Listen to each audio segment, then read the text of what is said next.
Segunda-feira da segunda semana do tempo comum, ano C, ano de São Lucas, e eu sou o Padre Pedro Paulo e estamos começando mais um programa, a Bíblia no mundo de hoje. Hoje quero falar mais, ou pelo menos inicialmente, da grande festa nessa segunda-feira em toda a cidade do Rio de Janeiro e em todo o mundo, já que se trata de um santo do quarto século depois de Cristo, a cidade de São Sebastião, do Rio de Janeiro. Alusão não só a São Sebastião, soldado e mártir, mas também ao rei Dom Sebastião, que some no mar e se torna uma figura enigmática e lírica, literária, da memória, da imaginação e da literatura lusitana, o rei desaparecido no mar. Pois bem, uma homenagem.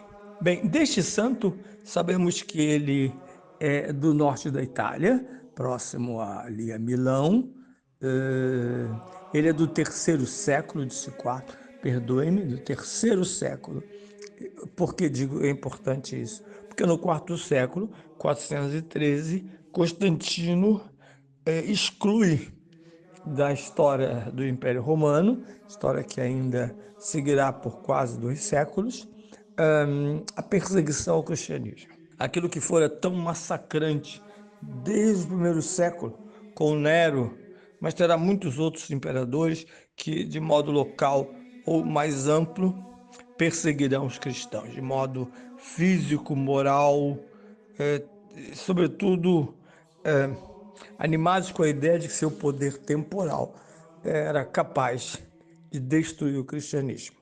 Lê do engano, apesar de ter ceifado milhares de vidas, que a quem Santo Irineu dirá, sobre quem Santo Irineu dirá, é o sangue desses homens, mulheres e crianças, é exatamente aquilo que vai brotar, que vai produzir, é o incremento para o crescimento de novos cristãos. A semente de novos cristãos é o sangue dos mártires. Pois bem, nós estamos ainda há algum tempo antes dessa possibilidade, e quando se descobre que o soldado romano ele é cristão, obviamente sobre ele se acendem várias luzes vermelhas.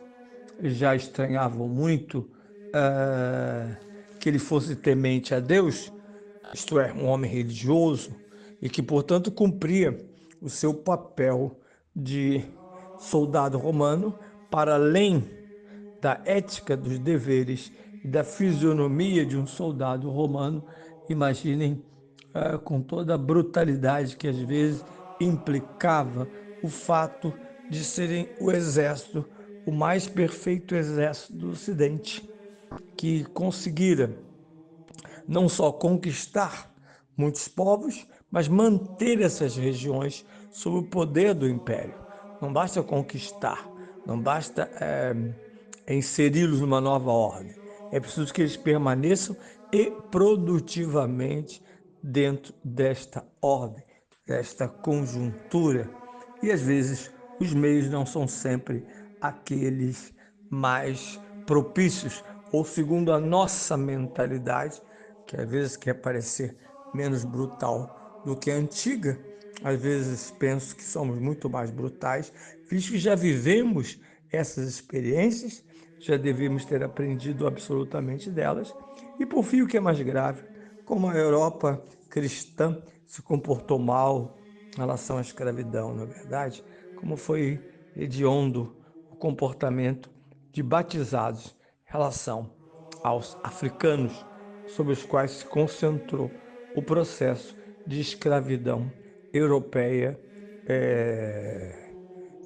dos séculos XVI até as suas abolições na América Latina e outros países, a partir do século XIX.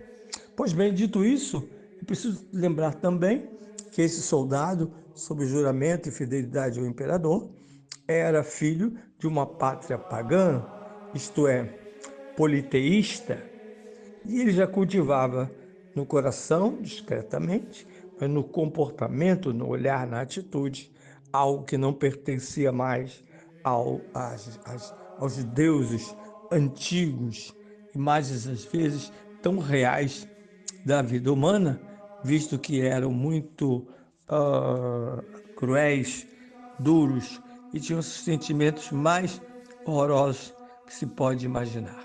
São Sebastião vai entrar então para o mundo dos mártires, quando será flechado, assim guardamos a sua memória, por mais que a geografia diga que as flechas não o matarão, mas será decapitação como militar.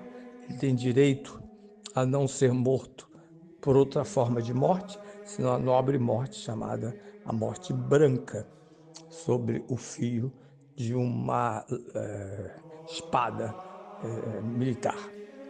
Ele, então, seu sangue não cala e não muda a fé, que não desanima. É interessante, ao contrário de outras instituições, a perda de seus membros brilhantes para a igreja torna-se orgulho.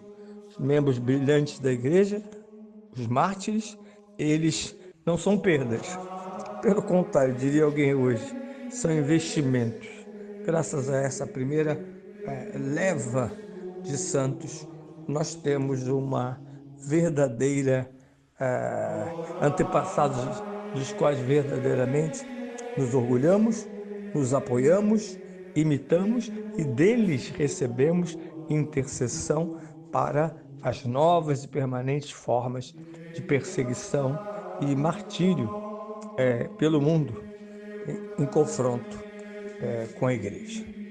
Por isso o dia de hoje é um dia de gente forte, leniente, nada mais característico do que o povo dessa cidade que o ama, o segue, uma procissão de milhares e milhares de cristãos, mas também de não cristãos, já que esse santo é admirado fora do cristianismo, ao menos no Brasil, ele é seguido pelos membros das religiões afro-brasileiras, e até o sujeito comum crê e admira, além de muitos brasileiros que têm o nome de Sebastião ou o apelido carinhoso de Tião, para dizer que eles estão relacionados com a graça desse santo. Sorrindo e cantando, o carioca vive em meio ao martírio da segurança, da saúde, o assédio dos meios de comunicação,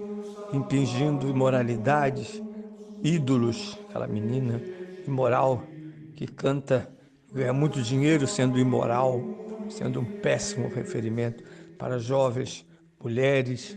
Nós temos as novelas, enfim, temos um grande assédio à pureza e à inteligência da população, inclusive o último martírio, toda essa perseguição às crianças, tentando dissuadir-lhes da inocência que é tão próprio, tão característico da infância. Aliás, é um tesouro que de quando em quando nos recupera as amizades de infância, os hábitos de infância. Tudo isso, de vez em quando, purifica e resgata uma vida adulta e talvez desiludida. Mais ainda, através de uma explosão ideológica violenta, tanto o ateísmo como a secularização, mas, sobretudo, o ataque ferrenho, direto à moral cristã, pelo favorecimento do aborto, pelo favorecimento de relações humanas entre sujeitos do mesmo sexo e tantas outras ameaças àquilo que é o caminho dos mandamentos cristãos. Vivê-los, de fato, sem hipocrisia, sem esconder-se, sem vender-se, é martírio, seja na escola, sobretudo na universidade, no ambiente de trabalho, e às vezes, pasmemos-nos todos, às vezes até dentro de alguns círculos da Igreja Católica, ouvem-se e vê-se coisas estranhas, defesas translocadas, explicações que não têm, de fato, como fundamento a verdade. Por isso, no dia de hoje, toda a cidade, bem cedo, começará a repicar sinos, as procissões, as santas missas, as promessas, as visitas, todos de vermelho, porque na camisa vermelha do carioca está o sangue diário, derramado às vezes fisicamente pela violência, mas normalmente pela grande violência que não mata o corpo, mas faz algo mais grave. Procura matar a alma e, sobretudo, a inteligência.